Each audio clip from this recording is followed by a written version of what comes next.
Hi friends, మనకి ఇక్కడ వరి టైం అండి. ఇది వరి బాగా పెరిగి దోమలు బాగా చేరినాయండి. విపరీతంగా కుట్టేస్తున్నాయి. కేజీల లెక్కన రక్తం తాగేస్తున్నాయండి.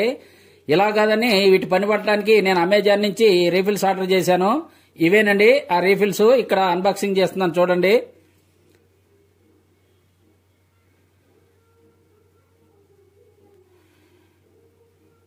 ఇవి డజన్ అండి. నాకు అమెజాన్ లో వచ్చేసి 597 రూపాయలు పడ్డాయి. చాలా రీజనబుల్ కాస్ట్ పడిందండి. ఇవి నేను ఎప్పటి నుంచో వాడుతున్నాను, బాగా పనిచేస్తున్నాయి. 1-2 తీసుకుంటే కాస్ట్ అయితే ఎక్కువ పడుతుందండి. అందుకనే నేను ఒకసారి కాంబో ప్యాక్ ఇక్కడ ఆర్డర్ చేశాను. చూడండి, మనకి 45 ml అండి ఇది. ఇవి 12 రీఫిల్స్ వచ్చేసి మనకి 597 రూపాయలు పడ్డాయి. మీరు కూడా తీసుకోండి కావాలంటే.